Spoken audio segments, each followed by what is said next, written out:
ரமலானை சந்தித்து அந்த ரமலானுடைய எல்லா பாக்கியங்களையும் பெறக்கூடிய பாக்கியத்தை அல்லாஹு தாலா தந்து அருள் புரிவானாக. ஆரோக்கியத்தை தொடரச் செய்து வருகின்ற நோன்பை சிறப்பான முறையில் நாமும் நம்முடைய குடும்பத்தார்களும் நோற்று இறைவனுடைய அருளை பெறக்கூடிய பாக்கியத்தை அல்லாஹு தாலா நாம் அனைவர்களுக்கும் தருவானாக. இந்த ரஜபு ஷாபான் என்ற இந்த சிறப்பான பரக்கத்தான மாதத்தை நம்முடைய வாழ்நாளிலே இன்னும் அதிகப்படுத்தி அல்லாஹு தாலா தந்து நம்முடைய ஆயுளை நீட்டி தருவானாக.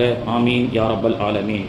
கண்ணியத்திற்குரிய அல்லாஹுவின் நல்லடியார்களே, ஷாபானுடைய இறுதியிலே அல்லாஹுடைய தூதர் ஸல்லல்லாஹு அலைஹி வஸல்லம் அவர்கள் ஒரு பிரசங்கம் சஹாபாக்களுக்கு நிகழ்த்தினார்கள். சல்மானுல் ஃபாரிசி ரலியல்லாஹு அன்ஹு என்ற நபித்தோழர் அவர்கள் அறிவிக்கின்றார்கள், அல்லாஹுடைய தூதர் அவர்கள் சல்மானுல் ஃபாரிசி ரலியல்லாஹு அன்ஹு قال خطبنا رسول الله صلى الله عليه وسلم الى اخر يوم من شعبان. ஷாபானுடைய இறுதியிலே அல்லாஹுடைய தூதர் அவர்கள் எங்களுக்கு நீண்டதொரு உபதேசம் செய்தார்கள். அப்பொழுது சொன்னார்கள், யா ஐயுஹன்னாஸ், ஓ மகாஜனங்களே, கது அவல்லோக்கும் ஷஹருன் அவீமுன் யானி ஷஹரும் முபாரகா, உங்களுக்கு மத்தியிலே பாவத்தை விட்டும் உங்களை பாதுகாக்கக்கூடிய கவசமான கடமையான நோன்பு ரமலான் நம்மை நெருங்கிவிட்டது என்று அல்லாஹுடைய தூதர் அவர்கள் இதிலிருந்து ரமலானை பற்றிய நிறைய சிறப்புகளை சொன்னார்கள். அந்த ரமலானுடைய மாதத்திலே யார் ஈமானன் வயஹ்திசாபன், நன்மையை நாடி இறைவனுக்காக ஈமான் கொண்டு நோன்பு வைக்கின்றார்களோ அவருடைய பாவங்கள் மன்னிக்கப்படும் என்றார்கள் அல்லாஹுடைய தூதர் அவர்கள். இதா தஹல ரமலான், ரமலான் வந்துவிட்டால் ஃபுத்திஹத் அபுவாபு ஸமா, வானத்தின் கதவுகள் திறக்கப்படும் என்றார்கள் அல்லாஹுடைய தூதர் அவர்கள். ஃபுத்திஹத் அபுவாபுல் ஜன்னா, சொர்க்கத்தினுடைய வாசல்கள் திறந்து வைக்கப்படும் என்றார்கள் அல்லாஹுடைய தூதர் அவர்கள். வானத்தின் வாசலும் சொர்க்கத்தின் வாசலும் திறந்து வைக்கப்படும் என்று சொன்னால் என்ன? ஒருவர் மீது பிரியம் கொண்டு உறவினரோ அல்லது நண்பரோ அவரை பார்த்து சொல்வார்கள், உங்களுக்காக எங்கள் வீட்டு கதவு எப்பொழுதும் திறந்திருக்கும் என்று. உங்களுக்காக எங்களுடைய வீட்டு கதவு எப்பொழுதும் திறந்திருக்கும் என்று சொன்னால் என்ன அர்த்தம்? எந்த நேரம் வேண்டுமானாலும் என்னுடைய வீட்டிற்கு நீங்கள் விருந்தாளியாக வரலாம், உங்களை மன மகிழ்வோடு நாங்கள் வரவேற்போம் என்று நாம் சொல்கின்றோம் அல்லவா? அதுபோன்றுதான் வானத்தின் கதவுகள் திறக்கப்படும் என்றால், மற்ற நாட்களிலே இறைவனிடத்தில் பலவிதமான கோரிக்கைகளை வைத்திருப்போம். சிலது வானத்தை தாண்டாது, சிலது உலகத்திலேயே அமானிதமாக இருக்கும். ஆனால் அந்த போன்ற ஒரு சாதாரண நாட்களை போன்ற ரமலான் இருக்காது. நோன்பாளிகள் எந்த நேரம் எப்பொழுது துவா செய்தாலும் அந்த துவாவை தங்கு தடையின்றி அல்லாஹு தஆலா வானத்தை அடைக்காமல் அவனுடைய அரிசி வரை அந்த துவா எத்தி வைக்கப்படும் என்று இந்த ஹதீஸுக்கு நாம் கருத்தை எடுத்துக்கொள்ளலாம். ஃபுத்திஹத் அபுவாபுல் ஜன்னா, சொர்க்கத்தினுடைய வாசல்கள் திறந்திருக்கும். நோன்பாளிகளுக்காகவென்றே ரையான் என்ற சொர்க்கத்தில் ஒரு வாசல் உண்டு. அந்த வாசலில் ஒருவர் மட்டும்தான், இந்த இபாதத் செய்தவர்கள் மட்டும்தான் பார்கோடை ஸ்கேன் பண்ணி உள்ள போக முடியும். எந்த பார்கோடு ஸ்கேனிங் என்று சொன்னால், நோன்பாளிகள், நோன்பு வைத்தவர்கள் மட்டும்தான் அந்த வாசலின் வழியாக அந்த சொர்க்கத்திற்குள் நுழைய முடியும் என்றார்கள் அல்லாஹுடைய தூதர் ஸல்லல்லாஹு அலைஹி வஸல்லம் அவர்கள். ரமலானுடைய கடமையாக்கப்பட்ட ஆயத் என்பது இந்த ஷாபானுடைய மாதத்தில் இறங்கியது என்று சென்ற ஜும்மாவிலே நாம் சொன்னோம்.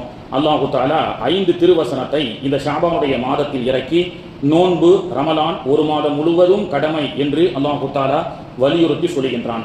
அந்த 5 ஆயத்துகள் தான் யார் நோன்பை விட்டுக்கொள்ளலாம், விடுபட்ட அந்த ரமலானுடைய நோன்பை எவ்வாறு கலா செய்ய வேண்டும், அப்படி உடல்நிலை சரியில்லாமல் இருக்கக்கூடிய முதியவர்களுக்குண்டான நோன்புக்குண்டான பெனால்டி என்ன, அப்படி என்ற செய்திகளை எல்லாம் அல்லாஹு தஆலா பிறை பார்ப்பது முதல், நோன்பு ரமலானுடைய பிறை 1 பார்ப்பது முதல், ஷவ்வால் பிறை 1 பெருநாள் தொழுகும் வரை, தொழுதுவிட்டு நாம் சொல்லக்கூடிய ஃபித்ரா இருக்கின்றதல்லவா, அதுவரை தொழுவதற்கு முன்பதாக கொடுக்கக்கூடிய ஃபித்ராவும் குர்ஆனிலே அல்லாஹ் சொல்லி காட்டுகின்றான். அந்த 5 ஆயத்தில் தக்பீர் முழங்குகின்றோம் அல்லவா பெருநாளைக்கு, அதுவும் குர்ஆனிலே அல்லாஹ் சொல்லி காட்டுகின்றான். பிறை முதல் பிறை வரை, ரமலான் பிறை முதல் ஷவ்வால் பிறை வரை நாம் எவ்வாறு நடந்து கொள்ள வேண்டும் என்ற சட்டதிட்டங்களை அல்லாஹு தஆலா வரிசையாக சொல்லி காட்டுகின்றான். அதிலிருந்து சில முக்கியமான சட்டங்களை நாம் பார்ப்போம். அல்லாஹு தஆலா நோன்பை பற்றிய ஆயத்தை சொல்லும் பொழுது, குத்திப அலைக்குமுஸ் ஸியாம், உங்கள் மீது நோன்பு கடமையாக்கப்பட்டிருக்கிறது. யா அய்யுஹல்லதீன ஆமனு, ஓ ஈமான் கொண்ட மக்களே, குத்திப அலைக்குமுஸ் ஸியாம், உங்கள் மீது நோன்பு கடமையாக்கப்பட்டிருக்கிறது.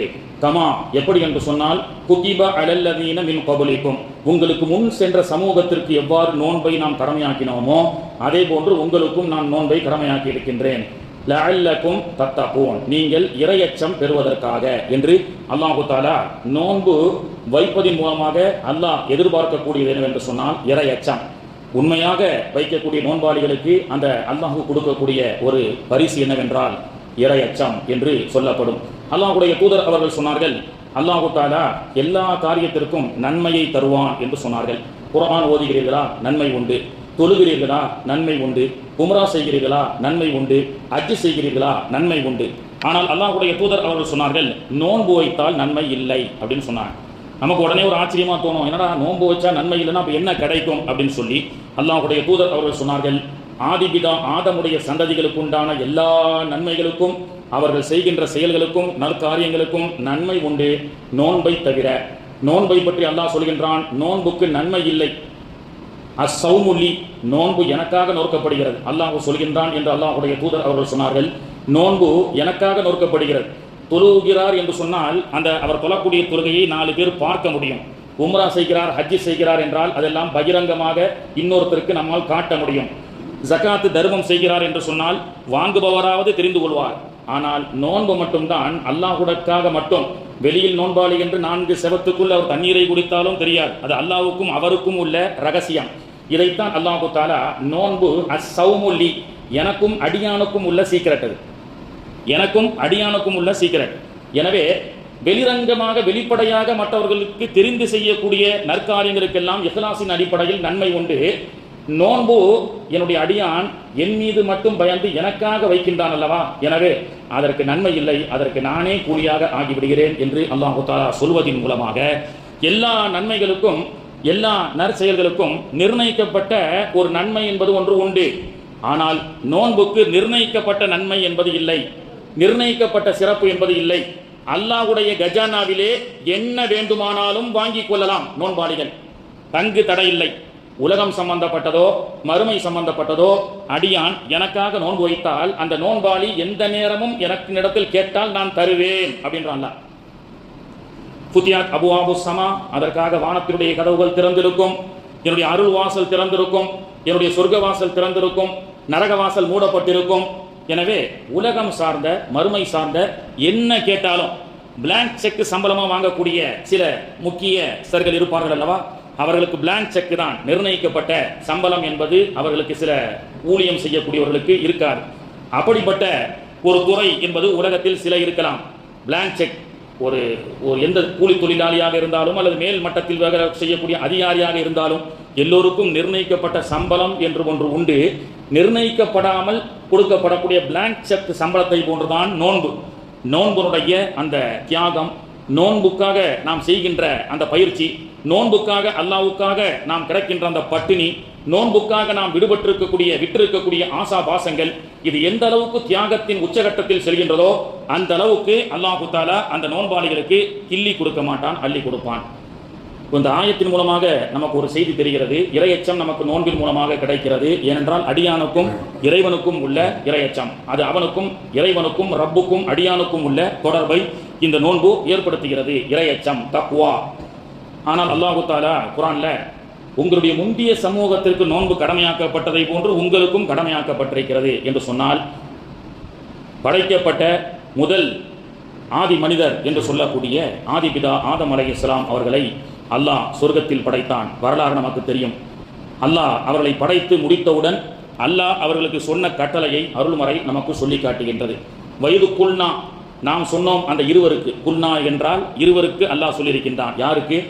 சொர்க்கத்திலே படைக்கப்பட்ட ஆதிபிதா ஆதம் அலைஹிஸ்ஸலாம் அவர்களுக்கும் நம்முடைய தாய் ஆதி தாய் ஹவ்வா அம்மா அவர்களையும் அல்லாஹ் சொர்க்கத்தில் படைச்சு சொன்னானா, குல்னா, நாம் இருவருக்கும் சொன்னோம், யா ஆதம், ஓ ஆதமே, உஸ்குன், திஸ் இஸ் யுவர் பேலஸ், இதுதான் உங்களுடைய சகன் இருப்பிடம். அந்த வஸௌஜுக்கல் ஜன்னா, உங்களுக்கும் உங்களுடைய மனைவிக்கும் உண்டான ஒரு பேலஸ் இந்த சொர்க்கம். அந்த வஸௌஜுக்கல் ஜன்னா மகுலா மின்ஹா ரகதன் ஹைஃபு ஷிக்துமா, இந்த சொர்க்கத்தில் எது வேண்டுமானாலும் நீங்கள் அனுபவித்துக் கொள்ளலாம். பட் ஒன் திங், வலா தக்ரபா ஹாதிஹி ஷஜரத, இந்த மரத்தின் பக்கமாக நெருங்காதீர்கள், அந்த மரத்தின் கனியை சாப்பிடாதீர்கள். அப்போ சொர்க்கத்தில் அல்லாஹ் மனுஷனை முதல்ல படைத்து அவனுக்கு தொழு என்று சொல்லவில்லை, அவனுக்கு என்ன வேற எந்த ஒரு அமலையும் அல்லாஹ் சொல்லவில்லை. ஏன்? லா இலாஹ இல்லல்லாஹ் முஹம்மதுர் ரசூலுல்லாஹ்னு சொல்லுங்கன்னு சொல்லல. அல்லாஹ் அந்த லா இலாஹ இல்லல்லாஹ் முஹம்மதுர் ரசூலுல்லாஹ் பொறிக்கப்பட்ட சொர்க்கத்துல தான் அல்லாஹ் நம்முடைய ஆதிபிதா ஆதம் அவர்களையும் ஹவ்வா அம்மா அவர்களையும் உள்ளே வைத்தான். மனிதனுக்கு படைக்கப்பட்டு முதல்ல மனிதனுக்கு அல்லாஹ் கொடுத்த முதல் சட்டம் என்னவென்றால் சாப்பாடு, உணவு கட்டுப்பாடு. உண்ணா விரதம் என்று எடுத்துக்கொள்ளலாம். உணவு கட்டுப்பாடு, இதிலிருந்து துவங்கப்பட்ட உணவு கட்டுப்பாடு தான் பல நபிமார்களுடைய சமூகத்திலே பல பரிமாணங்களை கொண்டு பல சட்டத்திட்டங்களோடு நோன்பு கடமையாக்கப்பட்டிருக்கிறது. இப்பொழுதெல்லாம் நமக்கு ஒரு நோன்பு வந்துவிட்டால் நாம் எல்லாம் இஸ்லாம் அல்லாத சகோதர சமய நண்பர்களிடத்திலே பெருமையோடு சொல்வோம், நாங்கள் எல்லாம் சூரியன் உதிப்பதற்கு முன்பே எங்களுடைய உணவுகளை எல்லாம் முடித்துக் கொள்வோம், சூரியன் மறைந்ததற்கு பிறகுதான் எங்களுடைய உணவுகளை நாங்கள் எடுத்துக்கொள்வோம், பிரேக் ஃபாஸ்ட் அப்படின்னு சொல்லி இஃப்தாரை பற்றி நாம் பெருமையாக சொல்வோம். சகோதர சமய நண்பர்கள் உறவினர்கள் அவர்களெல்லாம் நம்மளை ரொம்பவும் ஆச்சரியமாக பார்ப்பார்கள். பரவாயில்ல பாய், நான் சகர்ல இருந்து இஃப்தார் வரைக்கும் பகல் பொழுது முழுக்க தண்ணீர் கூட குடிக்காமல் நீங்கள் இருக்கிறீர்கள் அப்படி என்று சொல்லி அவர்கள் எல்லாம் நம்மை ஆச்சரியமாக பார்ப்பார்கள். நாம் வைக்கக்கூடிய இந்த நோன்பு இருக்கு பார்த்தீங்களா, கடந்து வந்த பாதை அப்படின்னு சொல்லி முந்திய உம்மத்தினுடைய நோன்புகளுடைய சட்டத்திட்டங்களை குர்ஆன் ஹதீஸில் பார்த்தால் நாம வைக்கக்கூடிய நோன்பு தான் சட்டத்திலேயே ரொம்ப லேஸ். ஏன்னா முந்திய உம்மத்தை பற்றி அல்லாஹு தஆலா நபிமார்களை பற்றி சொல்லும் பொழுது சென்ற வருடம் கூட சொன்னேன், மூசா அலைஹிஸ்ஸலாம் அல்லாஹ் நபுவத்து கொடுத்துட்டான். தன்னோடு பேச அழைக்க ஷனாய் நகர் தூர்சினா மலைக்கு வர வைக்கிறதுக்கு முன்னாடி அல்லாஹ் சொன்னானா, வவாஅத்னா மூசா 30 லைலத்தன், மூசா அலைஹிஸ்ஸலாம் அவர்களே ஒரு 30 நோன்பு வச்சுட்டு என்னை வந்து பாருங்க. அல்லாஹ் கனெக்ட் பண்றதுக்கு தன்னோடு அந்த நபியை கலாமுல்லாவை வந்து சந்திப்பதற்கு முன்பு என்னோடு பேச்சு நடத்துறதுக்கு முன்னாடி ஒரு 30 நோன்பு வச்சுட்டு வாங்குறேன் அப்படின்றான். அல்லாஹ் ஒரு 30 நோன்பு வைக்கிறாங்க. வைத்துவிட்டு மீண்டும் அல்லாஹுவை சந்திப்பதற்காக 30 நாட்கள் சாப்பிடாமல் இருந்த காரணத்தினால் வாயில சில துர்நாற்றங்கள் ஏற்படும், அல்லாஹ்வோட பேசும் பொழுது அது முக சுளிப்பை ஏற்படுத்தி விடுமோ என்று பல் துலக்கி விட்டார்கள். அல்லாஹ் சொன்னான், மூசாவே அந்த நோன்பாளியினுடைய வாய் வாடை கஸ்தூரி மனதை விட சிறந்ததுன்னு அல்லாஹ்வுடைய தூதர் அவர்கள் சொன்னார்கள் அல்லவா, அந்த கஸ்தூரி வாடை இல்லாமல் ஆக்கிவிட்டீர்களே என்று மூசா அலைஹிஸ்ஸலாம் அவர்களை நீங்கள் பல் துலக்கி விட்டார்கள். மீண்டும் ஒரு 10 நோன்பு வச்சுடுவாங்கன்னு சொல்லி 30 + ஒரு 10 எத்தனை ஆகியா 40 நோன்புகள் வைத்துவிட்டு தூர்சினா மலைக்கு சென்று மூசா அலைஹிஸ்ஸலாம் அல்லாஹ்வோடு பேச ஆரம்பிக்கிறார்கள். அதிலிருந்து தான் இறைவனுடைய தொடர்போடு தௌராத் வேதத்தை வாங்குகிறார்கள், பனி இஸ்ரவேலர்களை வழி நடத்துகிறார்கள். அப்போ அல்லாஹ் தன்னை சந்திப்பதற்கு முன்பு தன்னை சந்திப்பதற்காக என்ன செய்துவிட்டு வர வேண்டும், ஒரு வேலையில் சேர வேண்டும் என்றால் அட்லீஸ்ட் இந்த கிராஜுவேட்டோட வாங்க, அக்கௌண்ட்ஸ் மெயின்டைன் பண்ணோம், பிகாம் முடிச்சிருக்கீங்களா எம்காம் முடிச்சிருக்கீங்களா வாங்க உங்களுக்கு வேலை, நம்ம ஒரு நிர்ணயிக்கப்பட்ட ஒரு தகுதியை ஒரு குவாலிஃபிகேஷன் ஒருத்தருக்கு கொடுக்குறோமா இல்லையா, அதே மாதிரி அல்லாஹ்வை சந்திப்பதற்கு அல்லாஹ் கொடுக்கக்கூடிய குவாலிஃபிகேஷன் என்னன்னு சொன்னா நோன்பு வச்சுட்டு வாங்க அப்படின்னு சொல்லி. சரி, மூசா அலைஹிஸ்ஸலாம் நோன்பு வைத்து விட்டு அல்லாஹ்வை சந்தித்தார்கள். 30 நோன்பு மற்றும் இன்னொரு 10 நோன்பு, என்ன நம்மளோட ஒரு 40 ஒரு 10 நோன்பு தானே எக்ஸ்ட்ரா வச்சிருக்காங்கன்னு நாம நினைக்க கூடாது. மூசா அலைஹிஸ்ஸலாம் வைக்கப்பட்ட 40 நாட்கள் நோன்புக்கும் நோ சகர் நோ இஃப்தார், இஃப்தாரும் இல்லை சகரும் இல்லை. 40 நாட்கள் தொடர்ச்சியாக உண்ணாமல் குடிக்காமல் நோன்பாளிகளை போன்று சூரியன் உதயமானதற்கு முன்பதாக உணவை நிறுத்திவிட்டு சூரியன் எப்பொழுது மறையுமோ இஃப்தார் நேரத்தை நோக்கிக் கொண்டு நாம் விதவிதமான உணவுகளோடு நோன்பு திறக்கின்றோமே, இது போன்ற உணவு திருவிழாவை போன்று நோன்பு வைக்கப்பட்ட நோன்புகள் நபிமார்களுடைய நோன்புகள் அல்ல. 40 நாட்களும் தொடர் நோன்பு, அதற்கு பேர் சௌமே விசால், அல்லாஹ்வுடைய தூதரும் வைத்தார்கள், ஒன்லி நபிமார்கள் மட்டும் வைத்தார்கள். முந்தைய உம்மத்தினுடைய நோன்பு எப்படின்னு சொன்னா, அல்லாஹ் சில உம்மத்துக்கு நபிமார்கள் மூலமாக ரசூல்மார்கள் மூலமாக நிறுத்து ஸ்டாப் அப்படின்றான். அல்லாஹ் ஸ்டாப்னா எல்லாத்தையும் நிப்பாட்ட வேண்டியதுதான், ஃப்ரீஸ்ன்ற மாதிரி அப்படியே நிப்பாட்டுங்க, சாப்பிடக்கூடாது குடிக்கக்கூடாது. மறுபடியும் எப்போ நோன்பு திறக்கணும், அல்லாஹ்வுடைய உத்தரவு வரணும். அந்த உத்தரவு 1 நாள் ஆகலாம், 2 நாள் ஆகலாம், 3 நாள் ஆகலாம், 1 மாசம் ஆகலாம், மூசா நபி மாதிரி 40 நாட்களும் ஆகலாம். இந்த மாதிரி கடினமான நோன்பு என்பது சில உம்மத்தினருக்கு அல்லாஹ் கொடுத்திருக்கின்றான். அடுத்து இன்னொரு நோன்பை பற்றி குர்ஆன் சொல்லி காட்டுகின்றது, மரியம் அலைஹிஸ்ஸலாமுடைய நோன்பு. இந்த மரியம் அலைஹிஸ்ஸலாம் ஈசா அலைஹிஸ்ஸலாம் அவர்களை வயிற்றில் சுமக்கும் பொழுது அல்லாஹ் நோன்பு வைக்க சொன்னான். பிரசவம் ஆகி ஈசா அலைஹிஸ்ஸலாம் பிறந்ததற்கு பிறகு அல்லாஹ் நோன்பு வைக்க சொன்னான். இந்த ஃபார்முலாவிலிருந்து எடுத்துக்கொண்டால் ஒரு பிரெக்னன்சி பீரியடில் இருக்கக்கூடிய ஒரு தாய் தாராளமாக நோன்பு வைக்க முடியும், அதற்குண்டான தாக்கத்தை அல்லாஹ் தருவான். பால் கொடுக்கக்கூடிய ஒரு தாய் குழந்தைகளுக்கு அமுதூட்டும் தாய்மார்கள் கூட நோன்பு வைக்கலாம், நோன்பு வைத்துக் கொண்டு குழந்தைகளுக்கு அமுது ஊட்டலாம் என்று நமக்கு தெரிகிறது. அதனால சக்தி குறையாது. இருந்தாலும் மருத்துவர்களுடைய ஆலோசனையின் அடிப்படையில் பிரசவிக்கக்கூடிய மாதமாக பிரெக்னன்சி பீரியடில் இருக்கக்கூடிய பலகீனமான மக்கள் தானே, நம்ம அவங்கள மாதிரி ஒரு ரொம்ப ஸ்ட்ராங்கானவங்க இல்லையே, மருத்துவர்களால் ஆலோசிக்கப்பட்டு சொன்னால் அதை விட்டுக் கொள்ளலாம், தவறு இல்லை.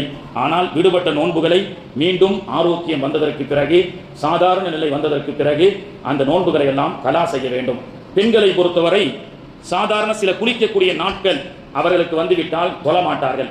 விடுபட்ட அந்த 3, 4, 5 நாட்கள் தொழாத தொழுகையை மீண்டும் கலா செய்ய வேண்டும் என்ற அவசியம் இல்லை. ஆனால் இந்த நோன்புடைய சட்டம் அப்படி அல்ல. வமன்கான மரீதன் அவு அலா சஃபரின், உடல்நிலை சரியில்லாமல் போனாலோ அல்லது ரமலானுடைய காலகட்டத்தில் அவசியமான சில பயணங்கள் 120 கிலோமீட்டரையும் தாண்டி உங்களுடைய பயணம் இருக்கும், அந்த பயணத்தால் அசௌகரியம் ஏற்படும் என்று நீங்கள் 2 காரணத்திற்காக நீங்கள் நோன்பை விட்டால் ஃபஇத்தத்தும் மின் ஐயாமின் உஹர், நோன்பு அல்லாத மற்ற நாட்களிலே கணக்கிட்டு நோன்பு வைக்க வேண்டும் என்று அல்லாஹ் சொல்லி காட்டுகின்றான். இப்போ மரியம் அலைஹிஸ்ஸலாமுடைய நோன்புல அல்லாஹ் அந்த வரலாறை பற்றி சொல்லும் பொழுது சௌமன், மரியம் அலைஹிஸ்ஸலாம் நோன்பு வச்சாங்க, ஃபலன் உகல்லிம, பேசக்கூடாது என்ற சட்டம் இருந்திருக்கிறது. மௌன விரதம் அப்படின்னு சொல்றாங்களா இல்லையா? இன்னைக்கு சமூகத்தில் கிறிஸ்தவர்கள் நோன்பு வைக்கின்றார்கள், மற்ற சமூகத்தை சார்ந்த சமய சகோதர மார்க்கத்தை சார்ந்த மதத்தை சார்ந்தவர்கள் எல்லாம் நோன்பு வைக்கிறார்கள் என்று சொன்னால் ஏதோ ஒரு பார்ட் ஆஃப் ஒரு சட்டத்திட்டங்களை அவெல்லாம் என்ன பண்றாங்க, பின்பற்றுகிறார்கள். அதற்கு விரதம் அப்படின்னு சொல்றாங்க. இப்போ மரியம் அலைஹிஸ்ஸலாமுடைய நோன்புல பேசக்கூடாதுன்னு சட்டம் இருந்தது. எப்படி மேராஜில் 50 வக்து தொழுகையை அல்லாஹ் கொடுத்தான், அல்லாஹுடைய தூதர் அவர்கள் மூசா நபி அவர்கள் சொன்ன ஆலோசனையின் அடிப்படையில் 50 வக்தெல்லாம் தொழ முடியாது, இவர்கள் துனியாவே கதின்னு இருப்பாங்க, எனவே 45, 40, 30 குறைச்சி கடைசியில் 5 வக்து அல்லாஹ் கொடுத்தான் அல்லவா, 50ஐ 5ஆக அல்லாஹ் குறைத்தான். அதிலும் சிலர்கள் கேட்கின்றார்கள் வேடிக்கையாக, இன்னொரு ட்ரிப்பு ரசூலுல்லாஹ் போயிட்டு வந்தாங்கன்னா இந்த ஃபஜரும் அசரும் கொஞ்சம் குறைச்சிருந்தா ரொம்ப நல்லா இருக்குமே அப்படின்னு சொல்லி வந்து போனாங்களா இல்லையா? கடைசியில் 5 வக்துன்னு வந்து நிற்கிறாங்க. அப்போ மூசா அலைஹிஸ்ஸலாம் சொன்னாங்க இன்னொரு ட்ரிப் போயிட்டு வாங்க, அல்லாஹ் பார்த்தா இன்னொரு வக்து குறைப்பான். இன்னொரு ட்ரிப்பு மூசா அலைஹிஸ்ஸலாம் சொன்ன மாதிரி போயிருந்தாங்கன்னா அஜரத்து அதில் ஒரு ஃபஜரும் அசரு அல்லது இஷா 2 வக்து குறைஞ்சிருக்கும் இல்லையா அப்படின்ற அளவுக்கு நமக்கு தோணுது. அப்போ அல்லாஹ் ஒரு சலுகையை கொடுக்குறான். நம்முடைய பலகீனத்தை கருதி நம்முடைய 24 மணி நேரம் இந்த ரொட்டீன் வாழ்க்கையில 50 வக்து தொழுகை எல்லாம் நம்மால் தொழ முடியாது, அதற்கு சாத்தியம் இல்லை.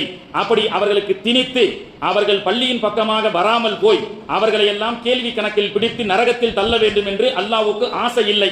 எப்படியாவது சட்டதிட்டங்களை லேசாக கொடுத்து அதை அவர்கள் அமல் செய்து சொர்க்கத்திற்கு அனுப்ப வேண்டும் என்று அல்லாஹ்வும் ரசூலும் விரும்பிய காரணத்தினால் தான் 50 வக்து தொழுகையை 5ஆக குறைத்து அந்த 5 வக்து தொழுகைக்கும் 50 வக்து சம்பளத்தை வாங்கி கொடுத்தாங்க. நன்மை 5 நாள் வேலை செய்யுங்க, 25 நாள் leave, 25 days leave, 5 days only working, but 1 month salary கொடுக்கக்கூடிய ஓனர்கள் யாராவது இருப்பார்களா?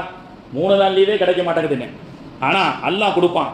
5 வக்து தொழுதா 50 வக்து நன்மையை அல்லாஹ் தஆலா கொடுப்பான். அல்லாஹ் அப்படிப்பட்ட சிறப்பானவன். அப்போ இந்த சட்டத்திட்டத்திலிருந்து நமக்கு என்ன தெரியுதுன்னா, முந்தைய உம்மத்தை சார்ந்த உம்மத்துடைய நோன்புடைய சட்டங்கள் எல்லாம் கடினமானது, ஆனால் அவர்களுக்கு பரக்கத்துக்காக மட்டும் அல்லாஹ் நன்மையை கொடுத்தான். நமக்கு சட்டம் ரொம்ப லேசானது, நன்மையை அல்லாஹ் தஆலா பரக்கத்தாக கொடுத்திருக்கின்றான். கண்ணியத்திற்குரியவர்களே, இப்படி நோன்பு என்பது எல்லோரின் மீதும் கட்டாய கடமை.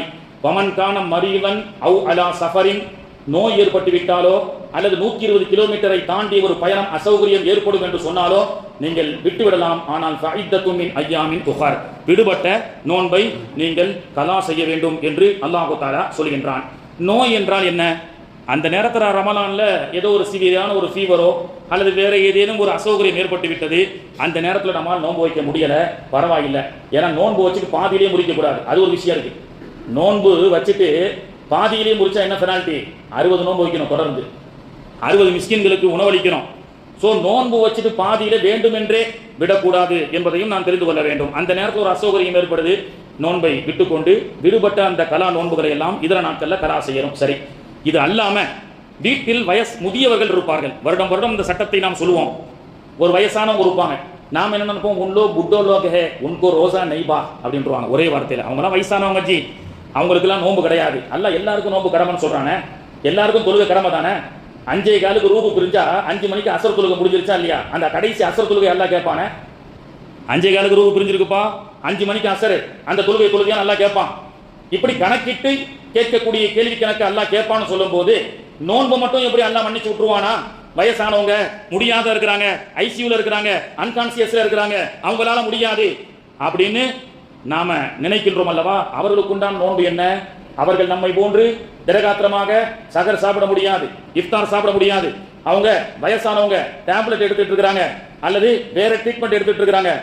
அதே நேரத்தில் மீண்டும் அவர்கள் ஆரோக்கியம் பெற்று வர முடியாது, வயசாகி போச்சு.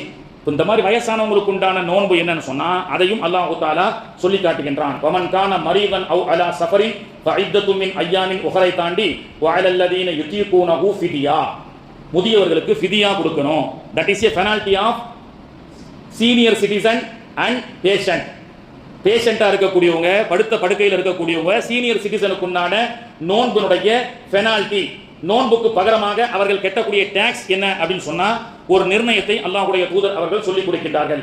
என்ன, வயசானவங்க இருக்கிறாங்க, ஒரு நோன்புக்கு பகரமாக யுதீகூனஹு ஃபிதியத்துன் துஆமு மிஸ்கீன், கஷ்டப்பட்ட ஏழைகளுக்கு தர்மம் செய்ய வேண்டும். தர்மத்தின் அளவு என்ன? 1 கிலோ 800 கிராம் அரிசி அல்லது கோதுமை. ஒரு மாசத்துக்கு கணக்கிட்டு பார்த்தால் ஒரு நோன்புக்கு பகரமாக 1800 இன்டு 30 நாட்கள் என்று சொன்னால் 54 கிலோ வருகிறது. அல்லது 29 நோன்புன்னு சொன்னா அதுல ஒரு 54 1800 கழிச்சுக்கிடுங்க. ஒரு நோன்புக்கு பகரமாக முதியவர்கள், என்னுடைய கேரள என்னுடைய தாய் தந்தை இருக்கிறாங்க, மாமனார் மாமி இருக்கிறாங்க, அல்லது வேற சிலர்கள் இருக்கிறாங்க, அவங்களுக்கு நோன்பு வைக்கணும், அவங்களால முடியாது, அவங்க சீனியர் சிட்டிசன் பேஷண்ட் அப்படின்னு சொன்னா அவங்களுக்கு பகரமாக ஒரு நாள் ஒன்றுக்கு 1 கிலோ 800 கிராம் இன்டு 30 54 கிலோ.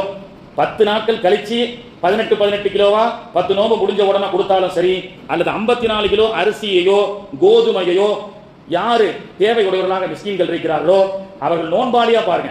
நோன்பாளி, கஷ்டப்பட்ட நோன்பாளிகள் இருக்கிறார்கள் அல்லவா, நோன்பு கஞ்சிக்கு கொடுக்க கூடாது, சகர் சாப்பாடுக்கு கொடுக்க கூடாது, அதையும் தெரிஞ்சுக்கணும். ஜக்காத்து காசை இந்த 54 கிலோ சகர் சாப்பாடு பள்ளிவாசலை கேட்கிறாங்க, கொடுக்கலாமா? கொடுக்க கூடாது. துஆமு மிஸ்கீன், கஷ்டப்பட்ட ஏழையை தேடி அந்த 54 கிலோ அரிசியை கொடுத்து, இறைவா அதுக்கு பேரு ஃபிதியா. நோன்பு ரமலான்ல கடைசியா கொடுக்கிறது ஃபித்ரா, இது ஃபிதியா. இந்த ஃபிதியாவை என்னுடைய தாய் அல்லது எங்களுடைய மாமனார் மாமியார் மூமா அப்பான்னு சொல்றமா இல்லையா, அவங்க பேரை சொல்லி அவங்களுக்கு உண்டான நோன்பினுடைய ஃபிதியாவை நான் கொடுக்கிறேன் என்று அவர்களுக்கு கொடுக்க வேண்டும் என்ற சட்டத்தையும் நாம் தெரிந்து கொள்ள வேண்டும். கண்ணியத்திற்குரியவர்களே, இதிலிருந்து என்ன தெரிகிறது என்று சொன்னால் சட்டத்தின் அடிப்படையில் அல்லாஹ் சொல்றான், குலு வஷ்ரபு, உண்ணுங்கள் பருகுங்கள், ஹத்தா யதபய்யன லகுமுல் ஹைத்துல் அபியது மினல் ஹைத்தில் அஸ்வதி மினல் ஃபஜ்ர், உண்ணுங்கள் பருகுங்கள் சகர் நேரம் வரை அப்படின்னு அல்லாஹ் சொல்வதன் மூலமாக உண்மையிலேயே ரமலானுடைய இந்த ஒரு மாசம் முழுக்கவும் சாப்பிடக்கூடாது, குடிக்கக்கூடாது, மனைவியோடு ஆசாபாசங்களில் ஈடுபடக்கூடாது, இச்சைகளை கட்டுப்படுத்தி ரொட்டீனா ஒரு மாசம் முழுக்க இருந்து ஆக வேண்டும் தான் 50 வக்து தொழுகிற மாதிரி. நம்மளுடைய பலகீனத்தை கருதி பேசாம இருந்தா, கடை திறந்துட்டு அவரு வாயை திறந்து பேசியே வியாபாரம் ஆக மாட்டேங்குது, இவர் பேசாம இருந்தா எப்படி வியாபாரம் செய்ய முடியும்? அது மட்டும் இல்லாம நாம நம்முடைய தாய்மார்கள் பேசாம இருக்க முடியுமா? அப்போ சகர்ல நீயத்தை வச்சுட்டு நவைத்து சௌமகதின்னு சொல்லிட்டு அடுத்த 1 மணி நேரத்திலேயே நோம்பு முறிஞ்சு போயிருமே, இவங்களால பேசாம இருக்க முடியாது என்பதற்காகத்தான் சரி பேசிக்க அப்படின்றான். சரி பேசிக்க, சரி சாப்பிட்டுக்க, சகர் வரைக்கும் சாப்பிட்டுக்கோ அப்படின்னு எல்லாம் சொல்றான். வேணும்னா சாப்பிட்டுக்கோப்பா, ரொம்ப கஷ்டமா இருக்கு, வேணா சகர் வரைக்கும் சாப்பிட்டுக்க, நம்ம ஒரு பர்மிஷன் கொடுக்குறோமா இல்லையா, சகர் வரைக்கும் சாப்பிட்டுக்க, சரி பசி எடுக்கும், இஃப்தார்ல எதுன்னு தேவைன்னா சாப்பிட்டுக்க அப்படின்னு சொல்ற மாதிரி தான் அல்லாஹ் குர்ஆன்ல சொல்றான். ஆனால் இன்னைக்கு அந்த இஃப்தாரும் சகரும் உணவு திருவிழாவாக மாறி நோன்புடைய நோக்கத்தையே பாழாக்கி கொண்டிருக்கிறது. இது வசந்த ரமலானே வருகன்னு நிகழ்ச்சி உலமாக்கள் வைக்கிறாங்க. அந்த பயான் நிகழ்ச்சியெல்லாம் பார்த்தீங்கன்னா 10 பேர் 15 பேர் 5 பேர் சில பள்ளிவாசல்ல. ஆனால் ரமலான் இஃப்தார் கிட், கடல் பாசி, எங்கே மந்தி அப்படின்னு சொல்லி ஷார்ட்ஸ் வீடியோவில் போட்டா சப்ஸ்கிரைபர் 1 மில்லியன் பேர் பார்த்துட்டு இருக்காங்க, பெண்களும் ஆண்களும்.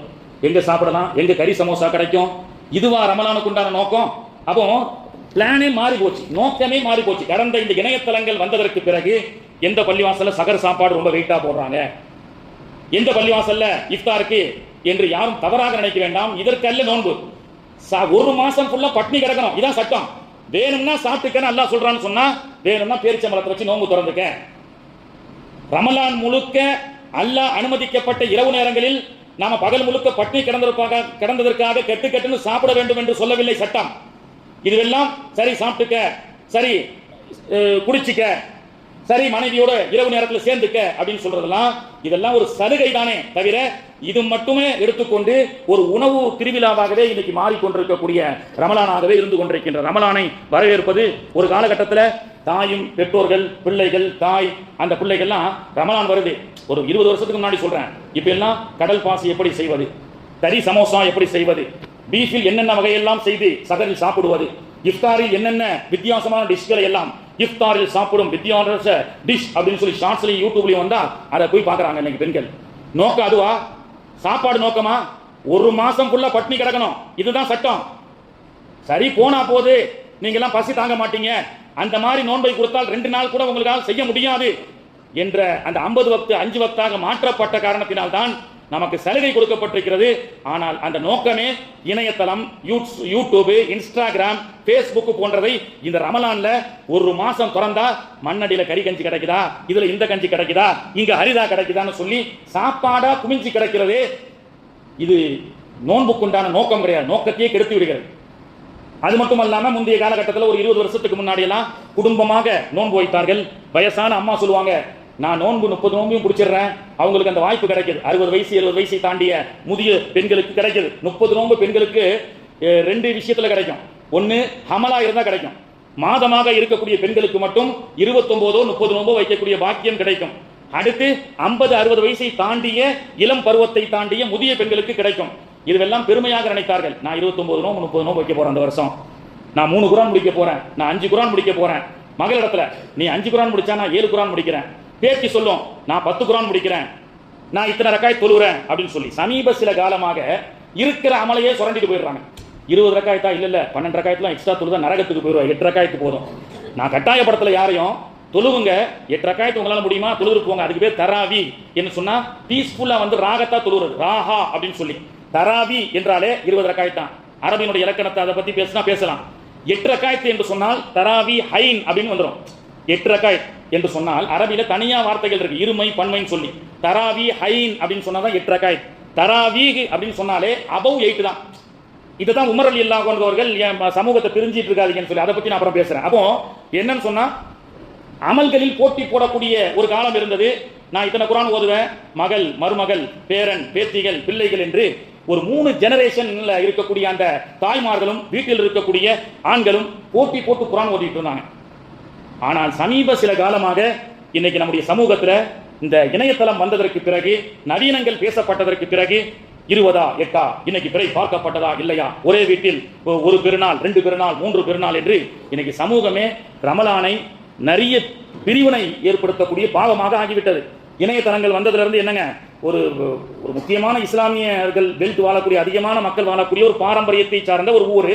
ஒரு 2 போன மாசம் ஒரு பெண், ஒரு வயசுக்கு வந்த ஒரு புள்ள, அந்த புள்ள ஷார்ட்ஸ்ல டான்ஸ், யூடியூப்ல இன்ஸ்டாகிராம்ல டான்ஸ் ஆடி ஹிஜாபை போட்டு இஸ்லாமிய ஆடை அணிந்து கொண்டே நிறைய இன்ஸ்டாகிராம், ஃபேஸ்புக்ல ஷார்ட்ஸ்ல எல்லாம் ஷேர் பண்ணிருக்கு.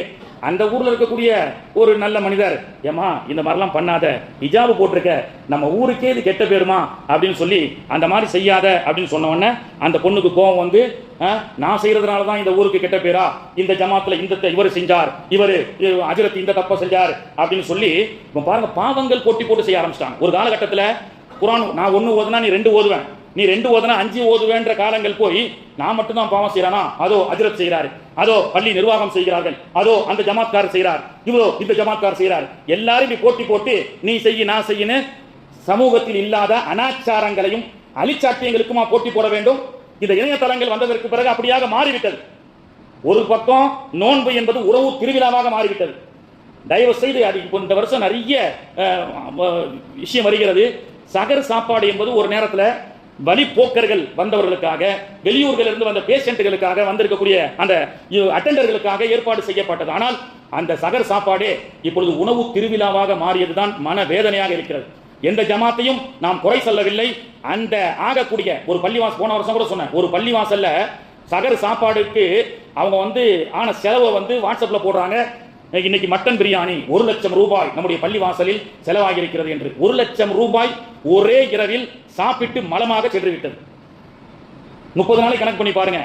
அத மாதிரி பல பள்ளிவாசல் பாருங்க, எத்தனை கோடி வருகிறது. ஆக்கப்பூர்வமான சமூகத்தில் எத்தனையோ தேவைகள் இருக்கிறது. யாருக்கு வீட்டுல சாப்பிட வழி இல்லாம இருக்கு, எல்லோரும் வீட்டுல மனைவி மக்களோட சகர் செய்யுங்க, அதான் பரக்கத்து. இன்னைக்கு நிறைய தலாக்கு பிரச்சனை, குலா பிரச்சனை, மிஸ் அண்டர்ஸ்டாண்டிங். வீட்டுக்குள்ளேயே கொரோனால இருந்து கணவன் மனைவிக்கு சண்டை. கொரோனாவுக்கு பிறகு தலாக் அதிகமாயிருச்சு. இந்த முஹப்பத் எப்போ ஏற்படும் தெரியுமா? இந்த உல்ஃபத் என்று சொல்லக்கூடிய கணவன் மனைவி பிள்ளைகளுடைய இந்த பாண்டிங் சொல்றாங்கல்ல, இந்த பாண்டிங் என்பது சேர்ந்து சாப்பிடுவதன் மூலமாக வரும். சேர்ந்து சாப்பிடுங்க, ஒரே சகன்ல சாப்பிடுங்க, அந்த இதுல தான் பாண்டிங் வரும்ன்றாங்க. ஆனா இன்னைக்கு யாரும் தப்பா நினைக்காதீங்க, வெளியூருக்கு போறீங்க, ஹாஸ்டல்ல படிக்கிறாங்க, அந்த பிள்ளைகள் போய் சாப்பிடட்டுமே, இதுக்காக என்று ஒரு உறவு திருவிழாவாக சகரை நீங்கள் ஆக்கிக் கொள்ளாதீர்கள் என்ற ஒரு இன்டிமேஷனை மட்டும் நான் கொடுத்துட்டு இன்ஷா அல்லாஹ் வருகின்ற ரமலானை சிறப்பான முறையில் அமல் செய்யுங்கள்.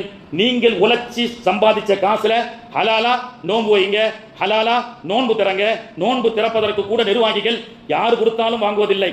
அவர் ஹலாலான முறையில் வியாபாரம் செய்யக்கூடியவராக இருந்தால் மட்டுமே அந்த காசை வாங்கி நோன்பாளிகளுக்கு இஃப்தாரை ஏற்படுத்துங்கள். வருகின்ற ரமலானிலாவது ஒரே ரம்ஜானாக ஒரே பெருநாளாக கொண்டாடுங்கள். தயவு செய்து ஒரு ஏகி தீபாவளி, ஒரே தீபாவளி தான் हिंदुस्तान में एक ही पोंगल है, हिंदुस्तान में एक ही क्रिसमस है, लेकिन हिंदुस्तान में 4 रमजान है.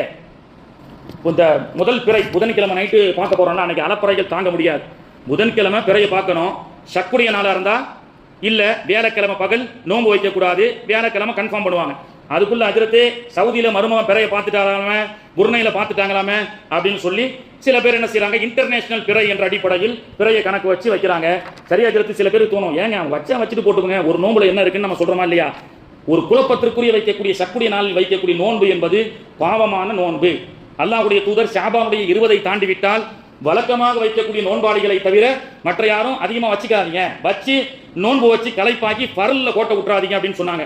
அல்லாஹ்வுடைய தூதர் சொன்னாங்க, நீங்க பிறையை பார்த்து சூமு லிருயத்திஹி, பிறை பார்த்து நோன்பு வையுங்கள், சூமு பிறையை பார்த்து நோன்பை விட்டுக் கொள்ளுங்கள் அப்படின்னு சொன்னாங்க. பிறையை பார்த்து நோன்பை துவங்குங்கள், பிறையை பார்த்து பெருநாளை கொண்டாடுங்கள். அடுத்து சொன்னாங்க, மண் சாம யௌம ஷக், சந்தேகத்திற்குரிய மக்கள் குழப்பமாக இருக்கக்கூடிய அந்த நாள்ல யார் நோன்பு வைப்பார்களோ ஃபக்கத் அஸா அபல் காசிம், அபல் காசிமான எனக்கு அவர்கள் துரோகம் செய்து விட்டார்கள் என்றார்கள். அல்லாஹ்வுடைய தூதர் என்ன சொல்றாங்க பாருங்க. நீங்க நம்ம நினைக்கிறோம் ஒரு நோன்பு தானே இருக்கிறது, நல்லதானே வைக்கலாம், அந்த நோன்பு கூடாது என்றார்கள் அல்லாஹ்வுடைய தூதர் அவர்கள். சமூகத்திலே ஒரு அம்மா நோன்பு வச்சிருக்கிறாங்க, நோன்பு இல்ல, மகன் நோன்பு வச்சிருக்கிறாரு, அம்மா அத்தா பெருநாள் கொண்டாடுறாங்க, மருமகன் அன்னைக்கு நோன்பு வச்சிருக்கு. இந்த மாதிரி சமூகத்தையும் குடும்பத்தையும் பிளவுபடுத்தக்கூடிய அந்த குழப்பம் வேண்டாம். அப்படி குழப்பம் விட்டு வைக்கக்கூடிய பெருநாளோ குழப்பத்தில் வைக்கக்கூடிய நோன்போ கூடாது என்றார்கள் அல்லாஹ்வுடைய தூதர். அது மட்டுமல்லாம இன்டர்நேஷனல் பிறை என்ற அடிப்படையில் சவுதி பிறையை தான் வருஷ வருஷம் பார்த்துட்டு இருக்கிறோம். சவுதி இமாமும் வருஷ வருஷம் சொல்றார், don't follow in sight moon, எங்களுடைய நாங்கள் பார்க்கக்கூடிய சவுதி அரேபியா பிறையை நீங்கள் டோன்ட் ஃபாலோ செய்யாதீங்க. ஏன்னா வக்தே 2.5 மணி நேரம் முன்னாடி தான் வருது. லாஜிக்கா திங்க் பண்ணா மணி 1:30, அங்க 11 தான் ஆகுது சவுதியில.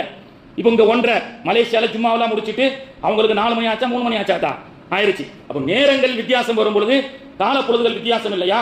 எனவே மற்ற இடங்கள்ல பார்த்துட்டாங்கன்னு சொல்லி நோன்பு வைக்காம நம்முடைய காஜியின் அடிப்படையில் சொல்லக்கூடிய நோன்புகளை நாம் வைப்போம். அதே போன்று விஞ்ஞானம் என்ன சொல்கிறது, it is impossible for the crescent Moon to set at the same time for all countries around the world. ஹதீஸ் எல்லாம் சொன்னாலும் சில பேர் நம்ப மாட்டேங்கிறாங்க. உலகம் முழுக்க ஒரே பிறையின் அடிப்படையில் ஒரே கிரசன்டின் அடிப்படையில் மக்களால் ஒரு நாளை பின்பற்ற முடியுமா என்றால் இட் இஸ் இம்பாசிபிள் என்று இன்னைக்கு விஞ்ஞானமும் சொல்லி காட்டுகின்றது. வல்ல ரஹ்மான் வருகின்ற ரமலானை சிறப்பான முறையில் ஒற்றுமையோடு சமூக ஒற்றுமையோடு இன்ஷா அல்லாஹ் எதிர்நோக்கக்கூடிய பாக்கியத்தை தந்து அல்லாஹ் அந்த நோன்பிலே எல்லா விதமான பாக்கியங்களையும் அல்லாஹ் தஆலா நாம் அனைவர்களுக்கும் தந்து அருள் புரிவானாக, ஆரோக்கியத்தை தந்து அருள் புரிவானாக. வாஹிர் தஅவானா அனில் ஹம்துலில்லாஹி ரப்பில் ஆலமீன். அஸ்ஸலாமு அலைக்கும்.